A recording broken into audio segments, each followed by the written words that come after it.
এই নির্বাচনী কার্যালয়ত আমার আমরি সমষ্টির দুজন প্রার্থী বিক্রম হানসে ডাঙরিয়া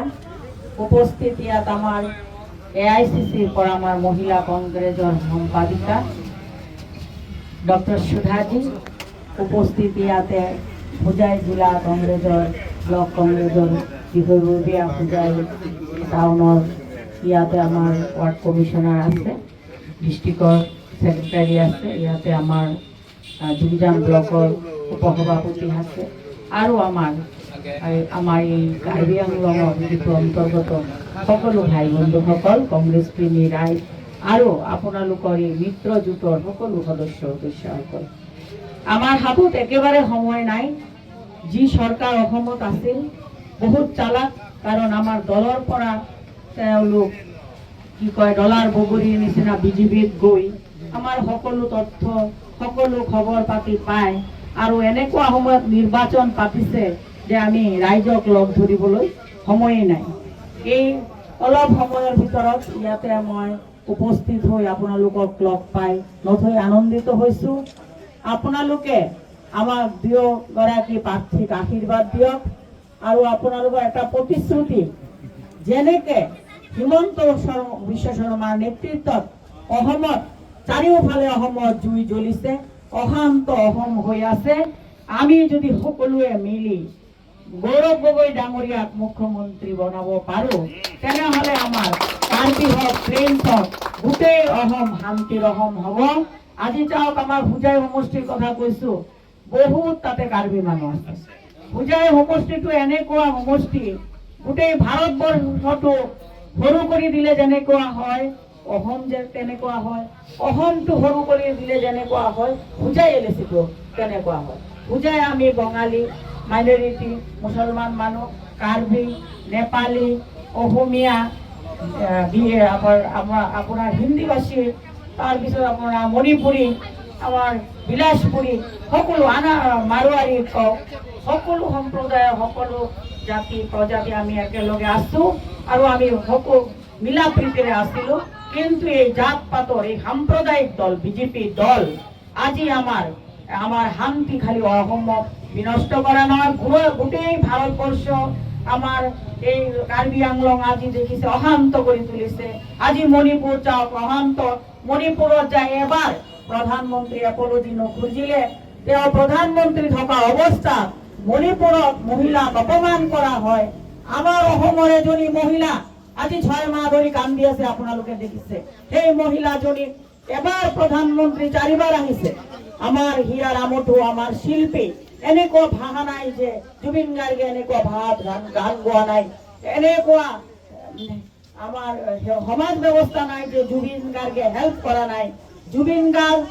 অকল এজন শিল্পী নাছিল তেওঁ এজন মানৱ দৰদী দুখীয়া ৰাইজৰ লগত আপোনালোকে দেখিছে ফুটপাথ বহি তেওঁ খোৱা খাইছে এনেকুৱা এজন শিল্পী হেৰাই গ'ল আমাৰ মাজৰ পৰা তেওঁলোকে কোনে মাৰিলে কি কৰিলে তথ্য দিব পৰা নাই আৰু তেওঁলোকে 4বাৰ প্ৰধানমন্ত্ৰীজন আহিছে এবাৰো এপলজি খোজা নাই এবাৰো এটা শোক সভা পতা নাই এবাৰো আমাৰ গৰিমা বৌক সান্তনা দিব যোৱা নাই এবাৰো জুবিন ক্ষেত্ৰত যায় শ্ৰদ্ধাঞ্জলি জনোৱা নাই আৰু এইবিলাক কাৰণত আমাৰ বহুত সন্দেহ অশান্ত অসম কেনেকে আমি শান্তি কৰিম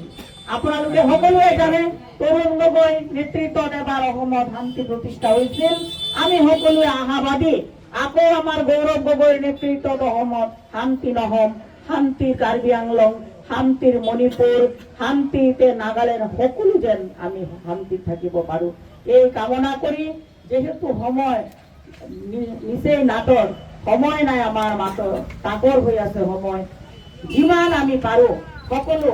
মানুহক লগ ধৰিব লাগে আপোনালোকৰ আৰু মূল্যৱান সময় নষ্ট নকৰোঁ এইখিনি কৈয়ে সকলোকে মই মৰম চেনেহ যাচি আগন্তুক এপ্ৰিলৰ 9 তাৰিখ আৰু কেনেকুৱা চাওকচোন ইলেকশ্যন কমিশনাৰটো তাৰ হাতত চলিছে আজি কেইটা ষ্টেটত একেলগে এটা ডেটত ইলেকশ্যন যে অসমতে 3টা ফেজত ইলেকশ্যন হৈছিল আজি এনেকুৱা চালাক এনেকুৱা কেঙৰ মুখ্যমন্ত্ৰীৰ কথাত প্ৰধানমন্ত্ৰীৰ কথাত ইলেকশ্যন কমিশনাৰ চলে আৰু এটা ডেটত নিৰ্বাচন পাতিছে যে আমাক বিভ্ৰান্তি পেলাবলৈ দিয়ে নহওক তথাপি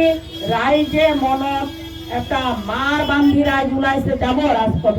गौरव गोबर पीछे पीछे जुलूस निकाल गया गौरव गोबर का पीछे। मैडम जी आप देखिएगा आसाम का जो न्यूज वो अगर 1 साल पहले गौरव जी इधर का सभापति होता प्रेसिडेंट होता तो अलग ही चेहरा होता आसाम का, हम पंचायत जीतता। जो प्रेसिडेंट पहले था आप लोग देखा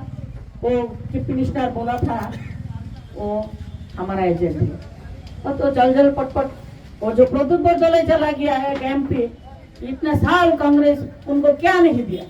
उनका जो परिचय उनका जो प्रतिष्ठा इतना जो आपका जो डेवलपमेंट उनका जो परिवार का डेवलपमेंट जो हिमंत का परिवार का डेवलपमेंट सब कुछ कांग्रेस ने दिया। सिर्फ उन लोगों ने ये बुरा टाइम में गौरव गोबर जब हमारा प्रेसिडेंट हुआ उन लोगों को पूरा आश्चर्य लगा क्योंकि वो लोग सीनियर प्रेसिडेंट चीफ मिनिस्टर बन नहीं सकेगा, इसीलिए वो लोग हमारा कांग्रेस दल छोड़ के ये प्रद्युम्न बरदलै ये हमारा प्रेसिडेंट था है देवेंद्र बोरा वो लोग चला गया दूसरा बीजेपी में। जो भी हुआ अच्छा ही हुआ, जो करप्टेड आदमी वो लोग चला गया। बीजेपी दल करप्टेड जितना भी उसका हमारा मनोनयन दिया था ना सबका क्रिमिनल केस है। इसीलिए हमारा जो प्रतिनिधि है हमारा जो ये भैया है वो लोग सब निडिल क्लीन है, उनका एफिडेविट में कोई केस नहीं है। हम लोग सब सच्चा आदमी आज कांग्रेस में है। हमारा विजय निश्चित, हम लड़ेंगे, हम जीतेंगे। नमस्ते, जय हिंद, जय भारत।